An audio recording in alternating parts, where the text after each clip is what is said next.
आप सबको पता होगा ईरान ने इजराइल पर अटैक कर दिया है और ये मुद्दा है पिछले कुछ दिनों से लगातार चर्चा का विषय बना हुआ है। तो आज हमें इस वीडियो में है ना देखेंगे ईरान इजराइल के बीच में इतना कॉन्फ्लिक्ट क्यों है, क्या कारण है, कितने समय से इनकी दुश्मनी चली आ रही है, रीजन है तो है क्या। दरअसल आपको एक चीज़ पता होगी, कोई भी मुद्दा है ना कोई ऐसे नहीं होता है, कुछ ना कुछ तो उसका बैकग्राउंड भी होता है, कुछ रीजन भी होते हैं। जियोपॉलिटिक्स का कोई भी मुद्दा है वो बिना रीजन के नहीं होता है। ज्यादातर जो आपको जियोपॉलिटिक्स में टेंशन देखने को मिलती है ना वो बॉर्डर की वजह से देखने को मिलती है। कोई भी देश के मध्य जो अगर तनाव है, ज्यादातर जो तनाव देखने को मिलता है वो मिलता है बॉर्डर की वजह से। जैसे भारत पाकिस्तान के मध्य तनाव है, ठीक है, और भी तनाव देख लो, भारत चीन के मध्य तनाव है। ये ज्यादातर मुद्दे वो बॉर्डर की वजह से देखने को मिलते हैं। कुछ तनाव ऐसे हैं जो बॉर्डर की वजह से नहीं होते, वो होते हैं इनडायरेक्ट तनाव, वो होते हैं सुपर पावर, यानी कि खुद की हेजेमनी बनाने के लिए, जैसे कि यूएस रसिया के लिए, यूएस चाइना के मध्य ये जो कॉन्फ्लिक्ट है वो खुद को सुपर पावर घोषित करने के लिए होते हैं। अब ईरान और इजराइल के मध्य तो ऐसा क्या तनाव, ना तो दोनों सुपर पावर बनने के लिए लड़ रहे हैं, तो इन दोनों के मध्य इतना तनाव है क्यों, दोनों क्यों इस कदर एक दूसरे को मारने पर तुले हुए हैं। इसके पीछे के रीजन देखेंगे, पूरी हिस्ट्री देखेंगे, इनकी क्या परिणाम हो सकते हैं इनके वो देखेंगे। इसका परिणाम ये सकता है भारत पर क्या असर होगा, इसका व्यापार पे क्या असर होगा, किस प्रकार से इसे रिजोल्व किया जा सकता है, कौन सा देश किसको सपोर्ट कर रहा है, पूरा डिटेल में देखेंगे। तो इस पे हम डिटेल में अध्ययन करने वाले हैं। इसका पूरा पीडीएफ आपको टेलीग्राम चैनल में मिल जाएंगी, वहां पर आप जाके इसको देख सकते हो। तो सबसे पहले बात कर लेते हैं इजराइल के इतिहास की। वैसे इस वीडियो में पूरे इजराइल के इतिहास की बात नहीं करेंगे, नॉर्मल एक बैकग्राउंड समझ लेंगे। इजराइल है ना आज से 4000 साल पहले जहाँ इजराइल की स्थिति है आज की, वहां पर क्या था, वहां पर यहूदियों ने अपना एक राज्य स्थापित किया था। आज से 4000 साल पहले यहूदियों ने यहाँ पर जेरूसलम में एक मंदिर बनाया था। ये मंदिर था यहूदियों का। कब की बात है, 4000 साल पहले की। बाद में क्या हुआ, यहूदियों की जगह यहाँ पर यमन लोग हैं और भी ग्रीक है, इन्होंने आक्रमण कर दिया और यहूदियों को यहाँ से हटाना शुरू कर दिया।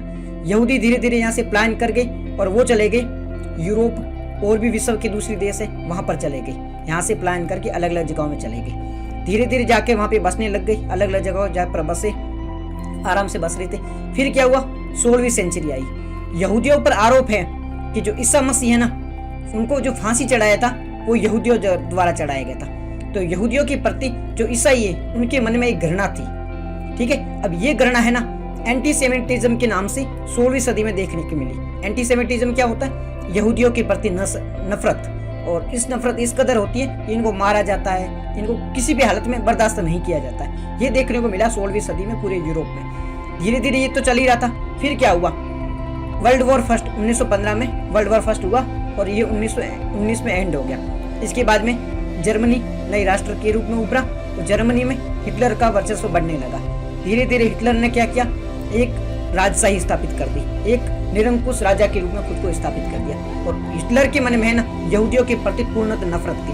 हिटलर यहूदियों से नफरत करता था, वो किसी भी हालत में यहूदियों को देखना नहीं चाहता था। तो इसने यहूदियों का नरसंहार करना स्टार्ट कर दिया।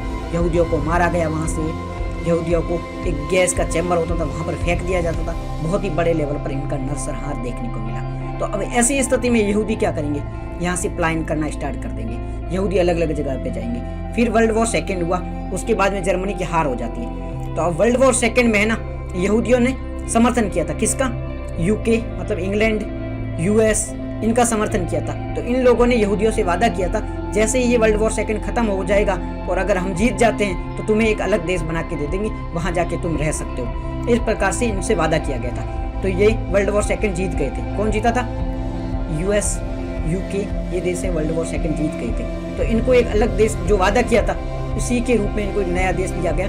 ये देश था आज का इजराइल। तो 1948 में इनको एक नया देश दे दिया गया। तो पूरे वर्ल्ड में जहाँ जहाँ यहूदी रह रहे थे वो सारे यहाँ पर आके बसने लगे। अब इसको इस प्रकार से काटा। यहाँ पर पहले कौन सा देश था, पैलेस्टीन यानी फिलिस्तीन देश था, ठीक है। अब ये कब्जे में किसके था, ये कब्जे में था यूके के, मतलब इंग्लैंड के कब्जे में था। तो इंग्लैंड ने अपने कब्जे का छोड़ के इनको इजराइल को एक अलग देश दे दिया, अलग राष्ट्र दे दिया। यहूदी यहाँ पे बसने लगे और साथ साथ में ये जो जगह है ये पूरा राष्ट्र इजराइल को दे दिया। उसमें ये जो जगह पड़ी है ये गाजा की है, ये पैलेस्टीन की है, ये जगह दे दी किसको, ये पैलेस्टीन के लोगों को दे दी, जो यहाँ पर मुस्लिम लोग रह रहे थे उनको दे दी, और बाकी जो जगह पड़ी थी वो यहूदियों को दे दी। तो इजराइल का निर्माण है उस प्रकार से हुआ। ये जो राष्ट्र दिख रहा है व्हाइट वाला, ये इजराइल है, और बाकी जो ग्रीन वाला दिख रहा है ये पैलेस्टीन है। इनको पैलेस्टीन घोषित कर दिया। जो वेस्ट बैंक का रीजन है, ये गाजा का रीजन है, इनको पैलेस्टीन घोषित कर दिया। इस प्रकार से इस राष्ट्र का निर्माण हुआ। ये जो जेरूसलम था ना, वहाँ पर ईसाई, ठीक है, यहूदी और मुस्लिम तीनों का ये पवित्र धाम है। मतलब यहूदी है, जो जेरूसलम है वो तीनों के लिए पवित्र है, ठीक है। यहूदियों का यहाँ पर मंदिर है, और जो मुस्लिम है उनका भी फेमस मस्जिद है, और जो ईसाई है उनका भी फेमस मंदिर है। तो तीनों के लिए प्रसिद्ध था। तो इसको स्वतंत्र छोड़ दिया गया कि यहाँ पर तीनों जाके मंदिर में पूजा वगैरह कर सकते हैं। ये एक इस प्रकार से कॉन्फ्लिक्टेड एरिया बन गया। अब इजराइल के आसपास का आप रीजन देखो, ये इजराइल है, इसका जो आसपास का रीजन है ना, ये पूरा मुस्लिम वर्ल्ड है, ठीक है। अब मुस्लिम वर्ल्ड था आसपास का रीजन, उनको लगा कि हमारे आसपास में एक यहूदी देश बनने जा रहा है, तो ये हमारे लिए खतरा बन सकता है। यहाँ पर जो पैलेस्टीनी लोग हैं वो मुस्लिम है, उनके लिए भी खतरा बन सकता है। तो ये जो खास करके अरब नेशन, वैसे तो पूरा मुस्लिम वर्ल्ड इसके खिलाफ था, बट खास करके ये जो अरब कंट्री जैसे कि सऊदी अरब है, ओमान है, ये है ना यूएई है, ये सारे जो कौन से अरब देश है, इन्होंने विरोध किया कि किसी भी प्रकार से ये फिलिस्तीन बनना नहीं चाहिए। तो इन सारे देशों ने, इजिप्ट है, इन सारे देशों ने मिलकर किस पे, इजराइल पे अटैक कर दिया। कब? 1948 में इन सारे देशों ने मिलकर इजराइल पे कर दिया अटैक। किसी भी हालत में इजराइल को खत्म करना चाहते थे। तो अब इजराइल है ना, वो लड़ रहा था वर्चस्व के लिए, मतलब खुद की स्थापना करने के लिए, जीने के लिए, सर्वाइवल के लिए लड़ रहे थे। तो इजराइल ने यहाँ जो युद्ध लड़ा था ना, बहुत बढ़ चढ़ के लड़ा। इन्होंने ऐसा युद्ध लड़ा कि ये जितने भी अरब कंट्री थे उन सबको हरा दिया। इजराइल अकेले ने मिलकर सारे देशों को हरा दिया, इजराइल जीत गया। अब जीता तो सही, साथ में इजराइल ने है ना पैलेस्टीन का और जो भाग पड़ा था उस पर भी कब्जा कर लिया। इतना तो था ही था, इसके अलावा जो बचा हुआ भाग था उस पर भी कब्जा कर लिया। अब इससे क्या संकेत गया, इसलिए मैं ये मुस्लिम वर्ल्ड देखते रही, और इजराइल ने पैलेस्टीन के लोगों को यहाँ से निकाल दिया और पूरे पैलेस्टीन पर भी कब्जा कर लिया। इजराइल एक नया राष्ट्र बन गया। ये मुद्दा गया यूएन में 1948 के बाद में, वॉर खत्म हुई और ये मुद्दा गया यूएन में। अब यूएन में है ना, जैसे कि यूएस है, यूके है, रसिया है, इन देशों ने इजराइल का सपोर्ट किया और उसे इजराइल को एक अलग देश के रूप में मान्यता दे दी, ठीक है। इन लोगों ने तो बसाया था, तो इन लोगों ने मान्यता दे दी। कुछ देश जैसे मोस्ट ऑफ मुस्लिम कंट्री जितनी भी थी, इन्होंने मान्यता नहीं दी इजराइल को। और मुस्लिम कंट्री के अलावा भारत और पाकिस्तान भी मुस्लिम कंट्री, तो इन्होंने भी मान्यता दी। भारत ने क्यों दी? नहीं दी मान्यता। भारत उस टाइम में इजराइल को मान्यता नहीं देता था, भारत के रिश्ते थे नहीं इजराइल के साथ में, तो इन देशों ने मान्यता दी नहीं इजराइल को। इस प्रकार से इजराइल का निर्माण हुआ। सारी टेंशन के बीच में इजराइल का निर्माण तो हो चुका था। अब अरब जो वर्ल्ड था उसको ये पसंद नहीं थी। तो अब अरब वर्ल्ड को तो पसंद थी नहीं, उस टाइम में जो ईरान था ना, वो भी इजराइल को मान्यता नहीं देता। ये कब की बात है? ये 1948 की बात है। 1948 में ईरान भी इजराइल को मान्यता देता नहीं, ऐसी स्थिति बनी रही। अब उस टाइम में ईरान पे किसका राज था? ईरान पे राजा का रूल था। ये जो राजा है ना, यहाँ के जो धार्मिक नेता थे उनके नाम पर ये काम करता था। इसके पास में स्पेसिफिक पावर नहीं थी। ये धार्मिक जो नेता थे उनके नाम पे ये काम करता था। ये जो राजा था इसका नाम क्या था? इसका नाम था पहलवी, ठीक है। पहलवी ईरान का राजा था और ये मान्यता देता नहीं है। ये पहलवी, ये ईरान के राजा थे, इन्होंने मान्यता दी नहीं। अब ऐसी स्थिति कब से? 1948 से 1953 तक बनी रही। फिर क्या हुआ? फिर ईरान है ना, वहाँ पर ऑयल बहुत ज़्यादा था, तेल की भंडार बहुत ज़्यादा थे। यूएस को जरूरत थी ऑयल की। अब ये क्या करता है, ये जो राजा था ना, इसके खिलाफ माहौल बना हुआ था, धार्मिक नेता खिलाफ थे, तो इसका तख्ता पलट कर देते और इन नए राजा थे उनको शासन में बिठा देते हैं। अब ये जो नए राजा शासन में बैठे 1953 में, तब क्या हुआ, इनके खिलाफ जो धार्मिक माहौल था, ये जो धार्मिक नेता थी वो इनको खिलाफ थे। यूएस की मदद से ये राजा, नए राजा बने, इन्होंने धार्मिक नेताओं को जेल में डालना स्टार्ट कर दिया। ये जो धार्मिक क्रांति थी इसको दबा दिया, स्टार्टिंग में दबा दिया। अब ये कब से स्टार्ट हुआ? 1953 से। टाइम याद रखना, 1953 से ये स्टार्ट हुआ। जैसे ही ये राजा बने, इसकी मदद किसने कर दी? यूएस ने। यूएस इजराइल को सपोर्ट करता है, तो ये ऑटोमेटिकली इजराइल को सपोर्ट करना स्टार्ट कर दी, क्योंकि ये राजा थे वो यूएस के कठपुतली के रूप में काम करते थे। अब इन्होंने इजराइल को हेल्प करी, यूएस की हेल्प से बने थे, तो इन्होंने इजराइल को मान्यता दे दी। यानी कि ईरान ने 1953 में इजराइल को मान्यता दे दी। ऐसी सिस्टम शुरू हो गया, मतलब इन्होंने इजराइल को मान्यता देना स्टार्ट कर दी। मान्यता तो दी, साथ में इन दोनों के मध्य रिश्ते थे वो भी अच्छे होने लगे। अब ये दोनों एक दूसरे को क्यों मान्यता दे रहे थे, क्यों समर्थन करने लगे थे? इजराइल है वो एक यहूदी कंट्री है, आसपास में सारे मुस्लिम देश है, वो सारे इसके विरोधी है। इजराइल चाहता था कोई तो एक ऐसा मुस्लिम देश हो जो उसको सपोर्ट करे, उसको मान्यता दे। ईरान दूसरा मुस्लिम देश बना था जो इसको मान्यता दे रहा था। तो ये इजराइल के लिए अच्छी स्थिति थी। इजराइल सपोर्ट पाने के लिए ईरान के करीब जाने लगा और ईरान की सहायता करने लगा। ईरान को क्या हेल्प चाहिए थी? ईरान को जरूरत थी टेक्नोलॉजी की जरूरत थी। ईरान को उस टाइम में सुधार करने थे। व्हाइट क्रांति के नाम से ईरान के जो राजा थे नए नए सुधार कर रहे थे, ठीक है, मॉडर्नाइजेशन लेके आ रहे थे। ईरान में ये पूरा तरीका चल रहा था। तो ईरान की मदद करी इसमें किसने? इजराइल ने, क्योंकि टेक्नोलॉजी में इजराइल काफी आगे था, वो ईरान की मदद कर रहा था। इस प्रकार से दोनों एक दूसरे से लाभ उठा रहे थे, तो दोनों के संबंध अच्छे होने लगे। ये परिस्थितियां चलती रही कितनी 1953 से लेके 1978 तक इस प्रकार की परिस्थितियां चल रही थी। अब बैकग्राउंड में ईरान में और क्या चल रहा है? ईरान में उस टाइम ये चल रहा था, एक तो ये देखने को मिला ही था कि इस प्रकार की गतिविधियां चल रही है। साथ ही साथ में ईरान में बैकग्राउंड में 1960 से ही धार्मिक जो क्रांति थी वो चल रही थी। एक तो धार्मिक क्रांति चल रही थी, ठीक है, विरोध तो चल ही रहा था। इन दोनों के मध्य रिश्ते अच्छे थे। इस दौरान ये दोनों क्या करते? ईरान के अंदर इजराइल अपनी एम्बेसी खोलता है और ईरान है वो इजराइल में अपनी एम्बेसी खोलता है। मान्यता ईरान है वो इजराइल को ऑलरेडी दे चुका था। दोनों कुछ प्रोग्राम भी साथ में कर रहे थे। कौन कौन से प्रोग्राम साथ में कर रहे थे?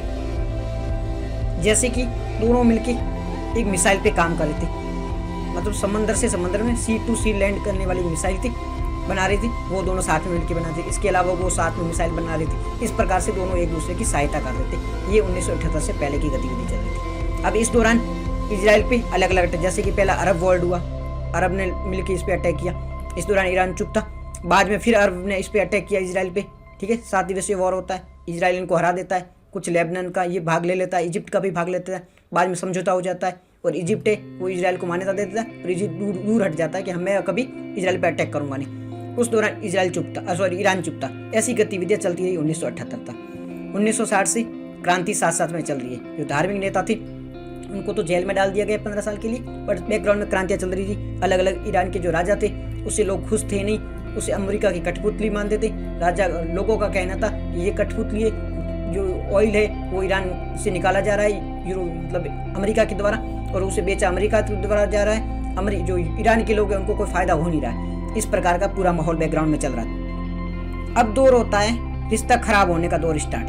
बात आती है 1979 की, 1979 की। इस दौरान क्या होता है? ईरान और इजराइल इन दोनों के मध्य रिश्ते खराब होने लगते हैं। क्यों?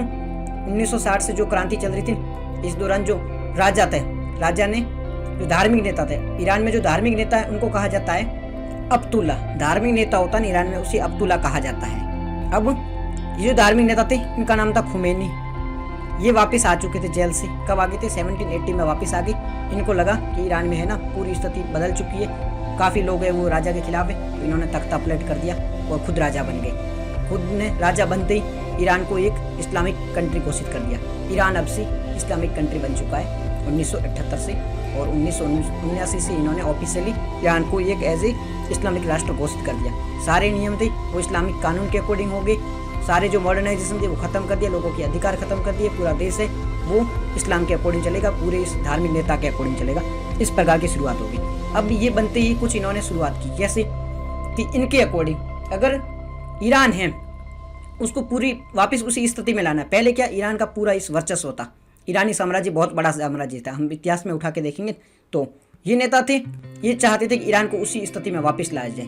अब इसी स्थिति में अगर मुस्लिम जो वर्ल्ड है पूरा उसका लीडर बनाना है ईरान को, तो उसके लिए कुछ कदम उठाने पड़ेंगे। क्या कदम उठाने पड़ेंगे? सबसे पहले ये जो इजराइल वाला मुद्दा है ना, ये सबसे बड़ा मुद्दा है, इजराइल और पैलेस्तीनी का मुद्दा। तो ईरान को पैलेस्तीनी की जो हक है उनके लिए लड़ना होगा, उनके लिए आगे आना होगा। पहला कदम ये उठाना पड़ेगा। दूसरा, इजराइल का विरोध करना पड़ेगा। तीसरा, इजराइल को जो मान्यता दे दी गई उसे रद्द करना पड़ेगा। ये सारे कदम उठाने पड़ेंगे। और ये जो धार्मिक नेता बने थे इन्होंने बनते ही ये कदम उठाए। इजराइल की मान्यता रद्द कर दी, जो पैलेस्तीनी का मुद्दा था उसे अपना मुद्दा बनाया और अमेरिका के खिलाफ माहौल बनाया। इजराइल के खिलाफ पूरे ईरान में मार बनाना स्टार्ट कर दिया। इस प्रकार से काम इन्होंने स्टार्ट कर दिया। साथ ही साथ में इन्होंने व्यापार खत्म कर दिया। इजराइल के साथ जो व्यापार हो रहा था उसे खत्म कर दिया। इनकी एम्बेसी थी उसे खत्म कर दिया। कुल मिला के दोनों के मध्य रिश्ते ऑफिशियली खत्म हो चुके थे। इसके साथ में एक और बड़ी घटना हुई थी। ये घटना थी उस दौरान क्या था, अमेरिका एम्बेसी थी जो ईरान में, उसमें अमेरिकी लोग थे।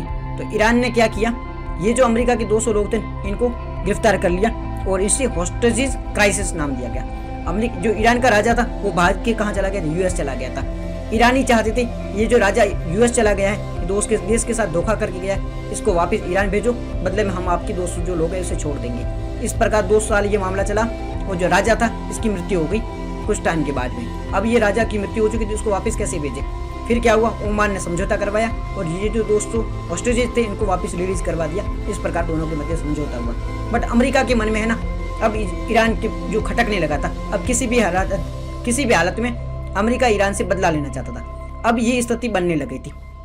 इसी दौरान क्या हुआ, अब ईरान में है वो इस्लामिक कंट्री बन चुकी है, यानी कि यहाँ पर धार्मिक नेता है।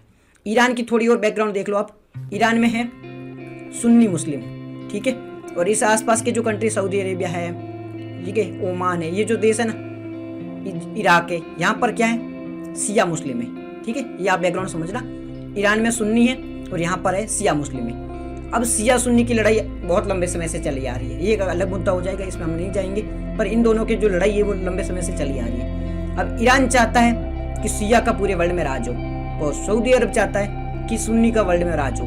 तो अभी जो लीडरशिप है वो सुन्नी के हाथ में थी उस टाइम पे, अभी भी सुन्नी वैसे सऊदी अरब के हाथ में, बट उस टाइम में भी सऊदी अरब के हाथ में थी। ईरान चाहता था ये जो मुस्लिम वर्ल्ड की लीडरता है ये हमारे पास में आ जाए। तो वो ऐसे कोशिश कर रहा था कि बाकी जो देश है वहाँ पर भी धार्मिक क्रांति की मध्य से जो धार्मिक वो देश है वो स्थापित, राजा का राज खत्म हो जाए और यहाँ पर जो है वो पूरी धार्मिक राज्य स्थापित हो जाए, इस्लामिक कंट्री पूरी स्थापित हो जाए। सऊदी अरब को ये डर था, इराक को भी ये डर था, आसपास के जो रीजन थे उनको भी ये डर था कि कहीं जो ये धार्मिक क्रांति है हमारे देश में भी देखने को न मिल जाए। इसी के परिणाम स्वरूप इराक और सऊदी अरब के मध्य, इराक और ईरान के मध्य वॉर स्टार्ट हो जाए। उस टाइम में इराक में कौन राजा थे, सद्दाम हुसैन, इराक के राजा थे सद्दाम हुसैन, और ईरान में थे ये धार्मिक नेता थे। इन दोनों के मध्य टेंशंस बढ़ने लगी। ये चाहते थे कि अगर ईरान में अगर इस प्रकार की धार्मिक क्रांति है तो वो इराक में भी देखने को मिल सकती है। इराक में है राजा थे वो शिया थे, ये सद्दाम हुसैन थे, ये शिया थे, बट यहाँ की जनता थी वो थी सुन्नी,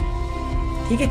अब जो ये सद्दाम हुसैन थे ना, अब इनको सपोर्ट कौन कौन कर रहा था, सद्दाम हुसैन को यूएस कर रहा था। यूएस क्यों कर रहा था, ईरान से बदला लेना चाहता। यूके सपोर्ट कर रहा था, सऊदी अरब सपोर्ट कर रहा। सऊदी अरब क्यों कर रहा था, बिकॉज किसी भी हालत में ईरान खत्म होना चाहिए, नहीं तो धार्मिक क्रांति दूसरे देशों में मिल जाए। और ये क्यों विरोध कर रहा था इसका, ताकि हमारे देश में भी धार्मिक क्रांति न देखने को मिल जाए, कहीं मेरा जो वर्चस्व वो खत्म न हो जाए। इसलिए सद्दाम हुसैन भी ईरान के खिलाफ था। तो दोनों के मध्य टेंशन देखने को मिले थे। ईरान क्यों इसके खिलाफ था, ईरान इसलिए था कि ईरान चाहता था कि सद्दाम हुसैन हट जाए और यहाँ पर धार्मिक क्रांति के माध्यम से शिया वो वर्ल्ड है, शिया का राज्य वो स्थापित हो जाए। इसलिए दोनों के मध्य वॉर स्टार्ट हो जाता है। अब इस दौरान इजराइल किसका साथ देता है, इस दौरान जो इजराइल है ना वो साथ देता है ईरान का।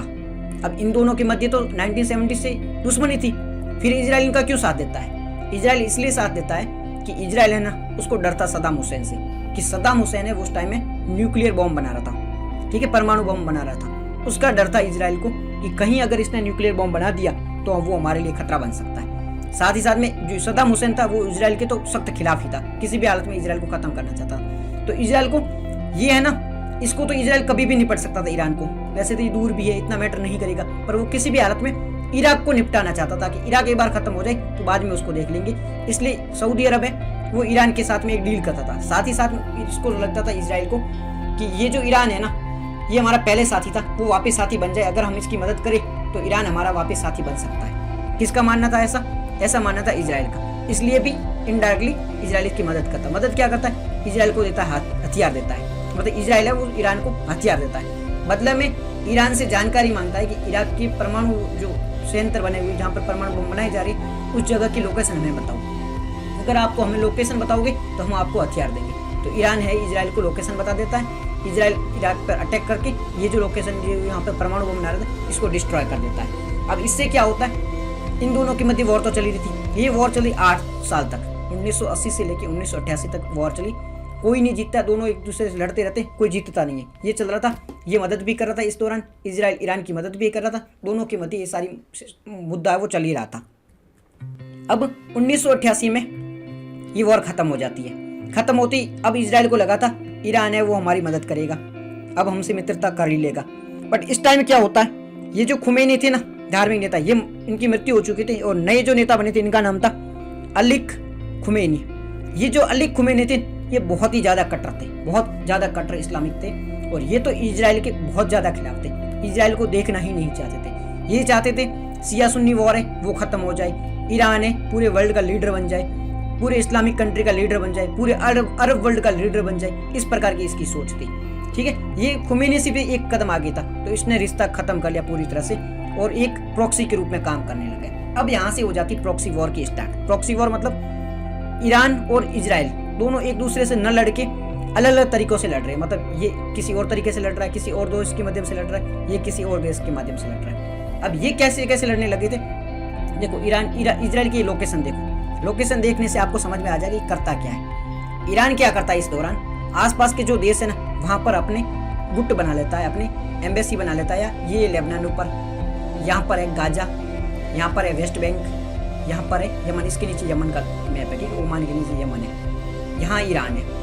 अब ये गाजा है, सॉरी लेबनान है। लेबनान में एक संगठन था जिसका नाम था हिजबुल्ला, ठीक है, लेबनान का एक संगठन जिसका नाम है हिजबुल्ला। ये जो हिजबुल्ला है ये कौन है, ये सिया है। हिजबुल्ला सिया है जो लेबनान में एक संगठन है। ये क्या करता संगठन, ये इजराइल के खिलाफ है, इजराइल में ये अटैक करता है, ठीक है। अब इसको सपोर्ट करता है ईरान कि आप है ना इजराइल पे अटैक करो, बदले में हम आपको हथियार देंगे, आपको ट्रेनिंग देंगे, ठीक है। अब इस प्रकार से एक पहला इनका बेस बन गया, प्रॉक्सी बन गई। दूसरा गाजा। गाजा में कौन थे, गाजा में एक लीडर था जिनकी अध्यक्षता में एक हमास नाम की ऑर्गेनाइजेशन बनी। ये जो हमास ऑर्गेनाइजेशन है कहा जाता है कि इसको इजराइल सपोर्ट करती थी स्टार्टिंग में। क्यों, ये चाहते थे कि लेबनान के जो हिजबुल्लाह है इसको हमास खत्म कर दे, बट बाद में ये जो इजराइल के खिलाफ ही बन गया। तो यहाँ पर ये हमास था, इसको सपोर्ट कौन करता था, इसको भी ईरान करता था। तो ईरान दोनों को कर रहा है। तीसरा यमन, यहाँ पर थे हौथीज। अब इसको सपोर्ट क्यों करता था, हौथीज भी सिया थे, और जो यमन है वहां पर गवर्नमेंट है सुन्नी की है, जिसको सऊदी अरब सपोर्ट करता था। तो ईरान चाहता था कि हमारे आसपास में जो भी रीजन है वहां पर सिया गवर्नमेंट बन रही, इसलिए जो जहां जहां सिया वर्चस्व में थे वहां ईरान इनको सपोर्ट करता था। तो तीन इनके ऑर्गेनाइजेशन बने, एक हिजबुल्लाह, एक हमास, एक हौथीज। इनको ईरान सपोर्ट करने लग गया। अब ये हिजबुल्लाह यहाँ से इनको अटैक कर रहा है, हमास यहाँ से अटैक कर रहा है, और हौथीज है वो सऊदी अरब वगैरह को तो परेशान कर रहा है, साथ ही साथ में ये इजराइल को भी परेशान कर रहा है। तो तीनों ओर से ये इजराइल को परेशान करने का काम कर रहे हैं और ईरान इनको सपोर्ट कर रहा है। इसी के मद्देनजर इनके मध्य 1993 में युद्ध हुआ लेबनान और इजराइल के मध्य। लेबनान के कुछ भाग था वहां पर इजराइल ने कब्जा कर लिया, 7 दिन तक युद्ध चला था, लेबनान के भाग पर कब्जा कर लिया। बट बाद में क्या हुआ, ना तो ये जीत पा रहे थे इजराइल, ना हार पा रहा था। वियतनाम में जिस प्रकार से अमेरिका की स्थिति थी उस प्रकार से इजराइल की स्थिति बन चुकी थी। तो अब इजराइल वाले लोग थे वो परेशान थे। आखिरकार इजराइल है वो पहली बार लेबनान को छोड़ के भागना पड़ा कि छोड़ो इसको, हमारे काम की चीज है नहीं, ना तो जीत पा रहे ना हार पा रहे। तो लेबनान को वो भागे, उसको वापस दे दिया और इजराइल वापस आ गया। इसके बाद में फिर इनके मध्य 2003 में 2006 में वॉर हुआ, किसके मध्य, लेबनान और इजराइल के मध्य, जॉर्डन और इजराइल के मध्य हुआ। इस प्रकार से अलग अलग जो अरब कंट्री है वो अलग अलग टाइप से इन पे अटैक करती रही। पर धीरे धीरे जो अरब कंट्री है ना उनको लगा कि इजराइल के साथ में जो लड़ाई है वो रखने से मन है नहीं, मतलब नहीं निकलेगा, क्योंकि इजराइल ना तो हारने वाला है और ना कोई मतलब निकलेगा। तो इजिप्ट में पहले इजराइल को मान्यता दे दी और संबंधों को सुधार कर लिया। फिर कतर है, फिर सऊदी अरब है। सऊदी अरब संबंध तो नहीं सुधारी, पर जो पहले जो कड़वाहट थी वो कम कर दी। अब अटैक नहीं करता, ना इजराइल के खिलाफ ज़्यादा बात करता है। इस प्रकार से सऊदी अरब बिहेव करने लग गया। जॉर्डन ने भी बोल दिया, जॉर्डन पे यूएस की थोड़ा बहुत असर देखने को मिलता है, तो वो इजराइल के खिलाफ बात करता नहीं। उल्टा ईरान को अभी जो अटैक हुआ था बोला था कि हम आपको हमारी जमीन यूज करने नहीं देंगे। इस प्रकार से सीरिया है, लेबनान है, इराक है, ये अभी भी इजराइल के खिलाफ बात करते हैं और इजराइल के खिलाफ वॉर में शामिल भी होते हैं। इस प्रकार की स्थिति अभी देखने को मिल रही है। अब ये सब तो देखने को मिल ही रहा था, साथ साथ में क्या हुआ, ईरान है वो एक अपना है ना वो बना रहा था, क्या, न्यूक्लियर बना रहा था।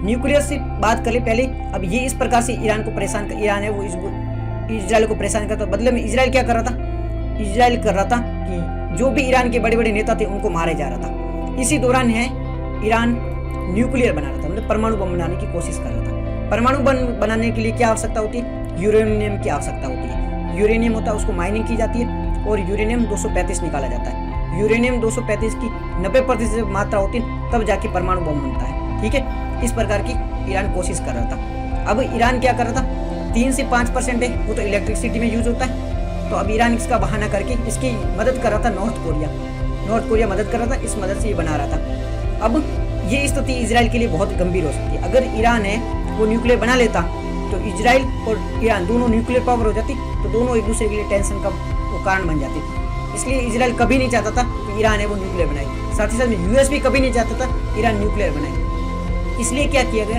इसके लिए सिंपल सी बात हुई, इनके मध्य एक समझौता हुआ जिसे कहा जाता है जैकोपा ने joint comprehensive plan of action. इसमें क्या हुआ, P5 कंट्री, P5 कौन से है, मतलब चाइना, यूएस, रसिया, यूके और फ्रांस, ये जो P5 कंट्री हैं इनके साथ में ईरान प्लस EU के कुछ देश और प्लस ओमान, क्योंकि ओमान ने समझौता करवाया था इसलिए ओमान, इन सारे देशों ने मिलकर एक समझौता किया। समझौता में क्या बात रखी गई?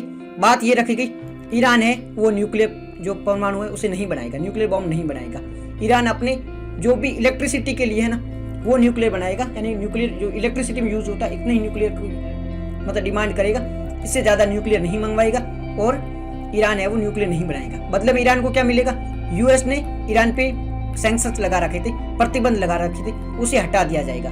सैंक्शंस हटाने से ईरान को प्रॉफिट होगा, ईरान की स्थिति में सुधार आएगा, क्योंकि बाकी देश है वो ईरान के साथ में व्यापार कर पाएंगे। इस प्रकार का जपो का साइन हुआ 2015 में ईरान और यूएस के मध्य, बाकी P5 कंट्री के मध्य। अब ये तो चल ही रहा था। बाद में 2018 में क्या हुआ? 2018 में ट्रंप राष्ट्रपति बनते हैं और इजराइल एक खुफिया रिपोर्ट जारी कर देता है। इस खुफिया रिपोर्ट में इजराइल बोलता है कि ईरान है ना उसने 60% जो यूरेनियम था उसको इनरिच कर दिया, यानी कि 60% यूरेनियम इसके पास में है। अगर 60% 235 है, इसका मतलब है 30% मिलते ही ये परमाणु बम बना देगा। ये स्थिति खतरे की हो सकती है। तो ये बात जब इजराइल ने सामने रखी सबके, तो यूएस ने वापस ये जो जैकोब था इससे बाहर आ गया और ईरान पर प्रतिबंध लगा दिए। प्रतिबंध क्यों लगाई? क्योंकि ये न्यूक्लियर बना रहा था। जैसे ये पता चला ईरान वापस परमाणु बम बनाने की कोशिश करने लग गया। यूएस, इजराइल, इनकी CIA और इसकी मोसाद दोनों मिलकर ईरान के जो अलग अलग परमाणु संयंत्र थे जहाँ पर परमाणु बनाए जाते उन पर अटैक करने लगे। काफ़ी सारे जी वो उनको नष्ट कर दिया। इसके साथ साथ में इनके कुछ नेता थे, जैसे कि 2020 में कासिम सुलेमानी की हत्या कर दी। कासिम सुलेमानी की हत्या क्यों की? क्योंकि वो न्यूक्लियर बॉम्ब बनाने में कोशिश कर रहे थे और न्यूक्लियर जो इराक के साथ समझौता बना रहे थे, इराक के साथ संबंध अच्छा कर रहे थे, और भी जो है जैसे लेबनान में और भी कहीं की इजराइल के खिलाफ वो प्रॉक्सी स्टार्ट करे थे, उसमें कासिम सुलेमानी की बहुत बड़ा हाथ था। तो कासिम सुलेमानी की 2020 में हत्या करवा दी। उसके बाद में एक और लीडर थे फहीरजादे। ये कौन थे? ये साइंटिस्ट थे जो न्यूक्लियर परमाणु बनवा रहे थे, इनको खत्म करवा दिया इजराइल के द्वारा। फिर और भी कहीं प्रकार 2 और साइंटिस्ट इसके बाद तुरंत खत्म करवा दिए, 2 जनरल खत्म करवा दिए। इस प्रकार के ईरान के अलग अलग जगहों पे जाके ईरान के अलग अलग लीडर थे उनको इजराइल द्वारा खत्म करवाना स्टार्ट कर दिया गया। अब धीरे धीरे ऐसी स्थिति हो गई कि इजराइल ने ईरान पे अटैक करके इनके जो पूरे परमाणु जगह थी उस पे अटैक करके इनकी है ना 2 साल पीछे धकेल दिया। ये जो परमाणु बम बनाने के लिए जैसे कि 2023 में बना सकते थे, बट इसे 2 साल पीछे धकेल दिया। इतना बड़ा नुकसान पहुंचा दिया। किसने? इजराइल ने। ये स्थिति देखने को मिली। बाद में ईरान था, उसने मदद करी किसकी? हमास की। और 23 अक्टूबर को हमास ने इजराइल पे अटैक 2023 में, अक्टूबर 2023 में हमास ने वो इजराइल पे अटैक कर दिया। किस प्रकार से किया? वैसे इजराइल में एक सिस्टम है आयरन डोम नाम का, वो ऐसे हवा में जो अटैक होता है उसको तो प्रोटेक्ट कर लेता है, बट हमास क्या करता है यहाँ से जमीनों में सुरंगें करके इजराइल पे अटैक कर देता है। इसमें इजराइल को काफ़ी ज़्यादा नुकसान होता है, काफ़ी लोग इसके मर जाते हैं इजराइल के। बदले में ईरान ऑपरेशन लॉन्च करता है और वो जो गाजा था ना, गाजा को पूरी तरह से ख़त्म करने का वादा कर लेता है। और आज की गाजा की स्थिति देखोगे तो आधा से ज़्यादा गाजा खाली करवा दिया गया, तो गाजा की स्थिति बहुत ही ज़्यादा भयावह हो गई है। इजराइल इस प्रकार से गाजा को बर्बाद करने को तुला हुआ है। फिर अभी लेटेस्ट में देखने को मिला कुछ ही दिन पहले, 10-15 दिन पहले, जो ईरान है ना उसकी इराक में और सीरिया में एक एम्बेसी थी। तो ये इजराइल है ना, ये जो सीरिया में इराक की एम्बेसी थी इसके पास में अटैक करके ईरान के जो 2 मेंबर थे, 2 जनरल थे, उनको ख़त्म करवा देती है। इससे ईरान गुस्सा हो जाता है कि पहली बात तो एक देश है उसकी आप सॉवरेनिटी को वायलेट कर रही, फिर हमारी एम्बेसी पे अटैक करो, इसका मतलब हमारे पे अटैक करो। तो ईरान है वो बदला लेने की धमकी दे देता है। ईरान ने कहा जल्द से जल्द इसका बदला लिया जाएगा। इसीलिए ईरान ने 2 दिन पहले ही इजराइल पर 200 मिसाइलें एक साथ लॉन्च कर दी। रात को 4 बजे 200 मिसाइलें लॉन्च कर दी। टोटल तो अलग अलग मिसाइलें संख्या बताई जाती, कोई कहता 300 लॉन्च की, कोई 500 लॉन्च की, कोई 700 बताया जाता है, फिर 200 तो एक साथ ही लॉन्च कर दी गई। इसमें से जितनी मिसाइलें लॉन्च की गई थी उसमें 7 मिसाइलें हैं वो ईरान पर जो इजराइल पे अटैक कर सकी है, बाकी तो ऊपर ही खत्म कर दी गई। बाकी ऊपर खत्म कैसे हो गई? इजराइल में एक सिस्टम है, क्या है?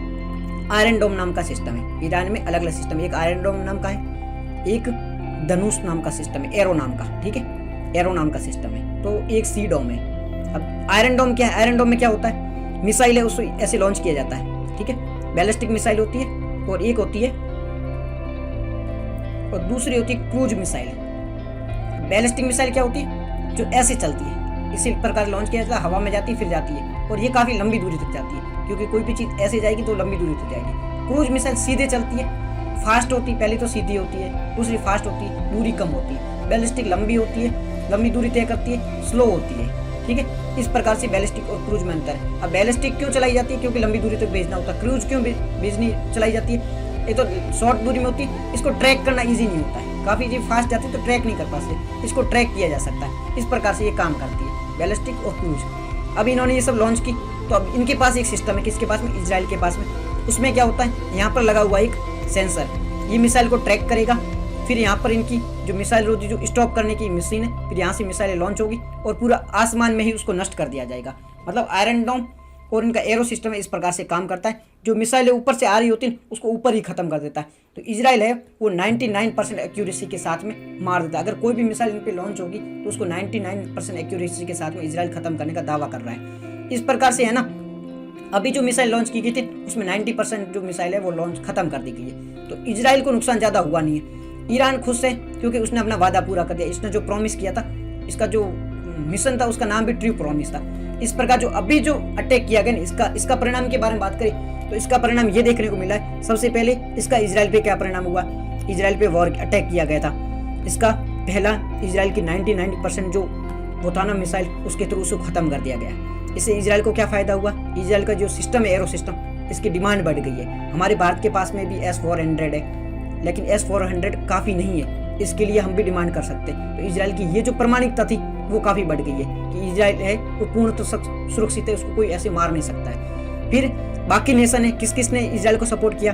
USA, वेस्टर्न कंट्री जितनी भी है उसने इसको सपोर्ट किया इजराइल को। ईरान के बारे में बात करें तो ईरान को वेस्टर्न कंट्री ने बिल्कुल सपोर्ट नहीं किया। आसपास के जो अरब कंट्री है, सऊदी अरब ने कहा आपको जाने की जरूरत है, UN में जाओ, UN मामला देखेगा। तो ये जो अरब कंट्री उन्होंने सपोर्ट किया नहीं।